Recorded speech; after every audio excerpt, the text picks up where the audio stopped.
Ada pertanyaan? Nggak ada? Oke, balik gue. Ya Pak, soal apa?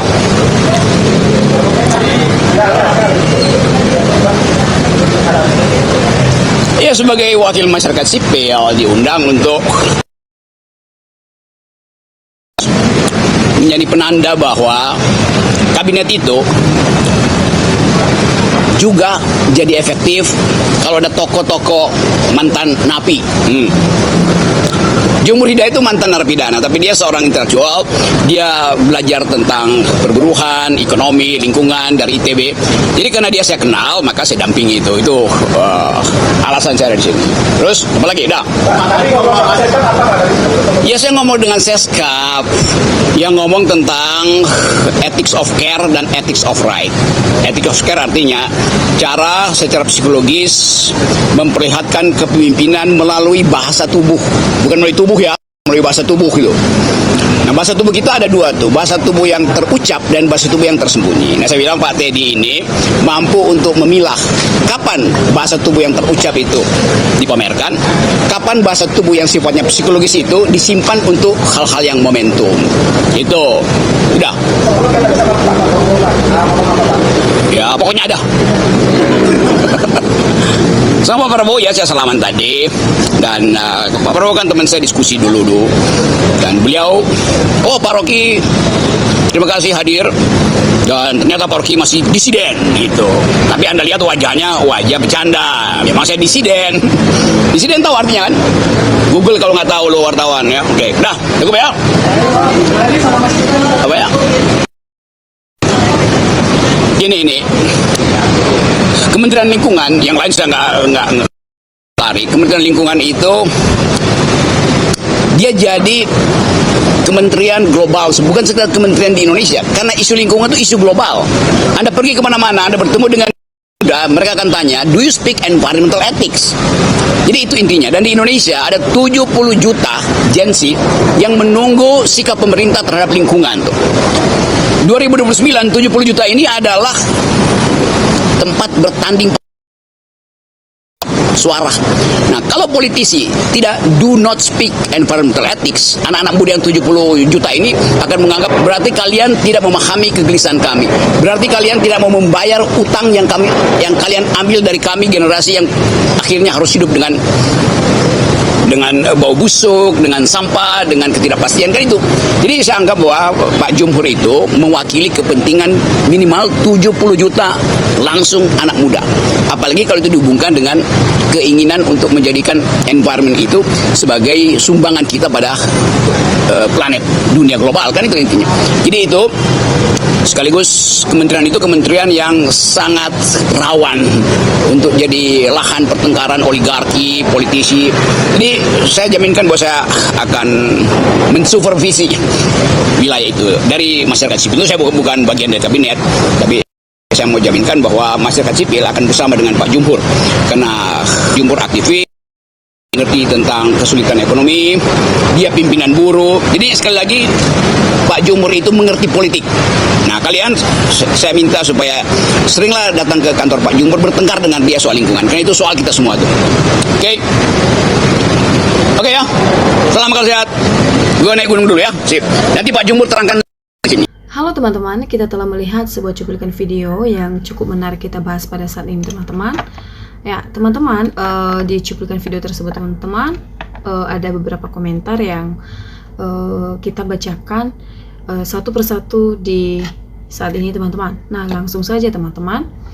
Di sini ada yang berkomentar mengatakan, tiada maaf bagimu Jokowi, adili Jokowi dan adili Jokowi. Mulyono menantikan keadilan. Jokowi harus datang sendiri ke pengadilan. Semua video pernyataan Jokowi diputar.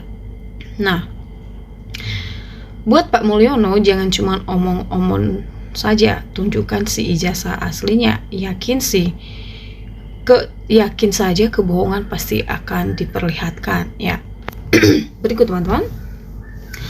Rakyat tiada maaf untuk ijazah palsu.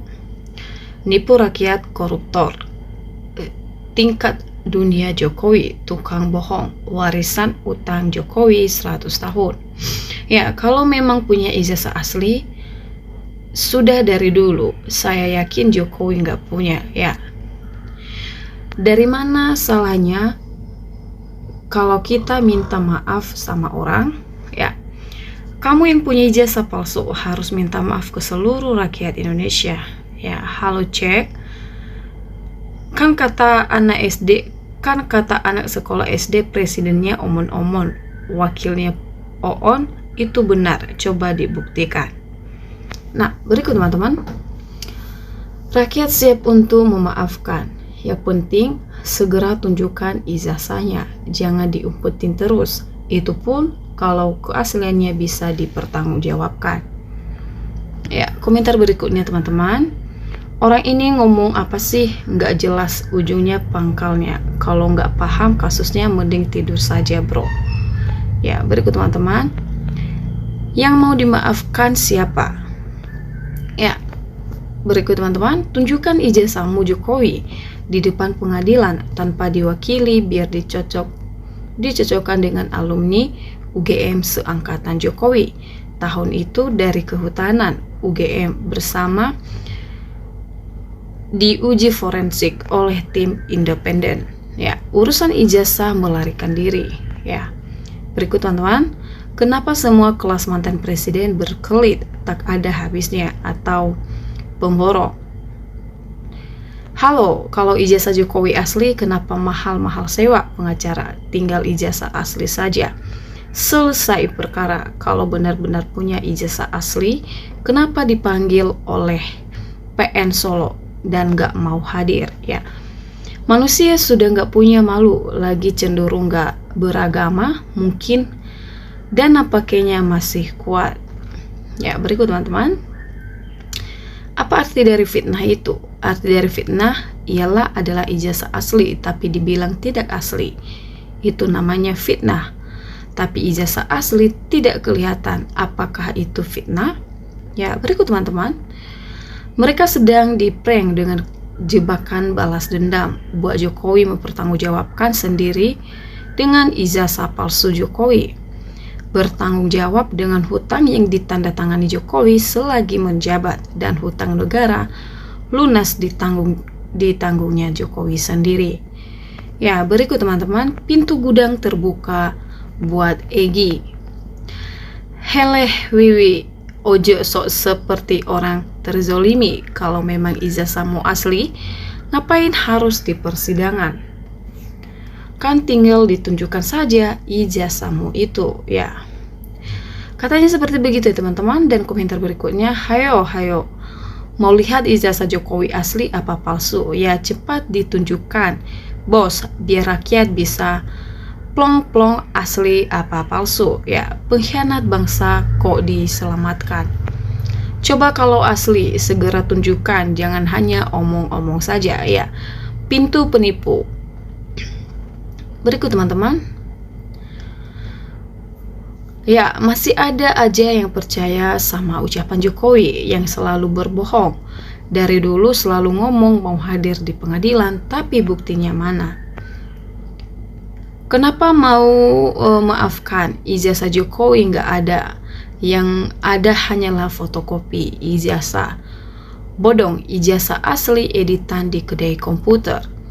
Jokowi bisanya ngeles di tanggapannya rakyat sebodoh bayangan dirinya. Banyak orang Jokowi sok benar, rakyat tahu kalau ijazah Jokowi palsu. Ya, ngomong opo Jokowi, yang minta maaf itu ya Jokowi, kenapa malah terbalik? Berikut teman-teman.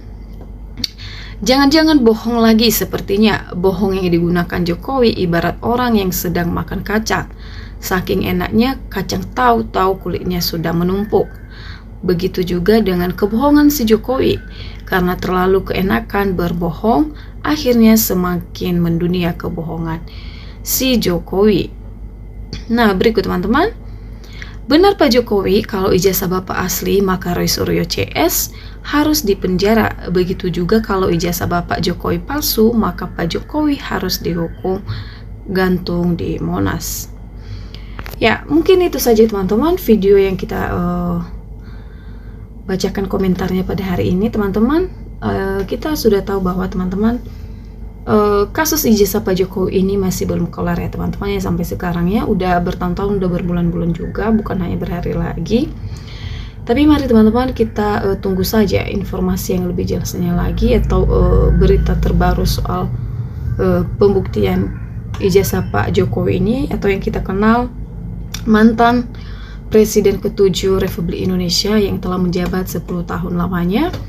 Tetapi kenapa menggunakan ijazah atau identitas palsu demi sebuah jabatan atau demi sebuah kedudukan dan demi kepentingan pribadi? Ya, selama ini kita sudah mempercayai dia selama 10 tahun menjadi pejabat atau sebagai raja di Indonesia selama 10 tahun. Ya, seharusnya Bapak Presiden itu memberikan contoh yang baik untuk generasi muda untuk kedepannya di Indonesia ini. Tetapi apabila ini betul teman-teman, ijazah Bapak Jokowi ini palsu, mau bilang apa ke generasi seterusnya?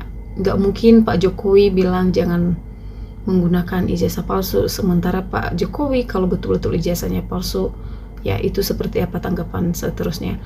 Nah, baik teman-teman, itu saja dulu video kita. Terima kasih telah menonton teman-teman, dan terima kasih waktunya. Sampai jumpa di video berikutnya teman-teman.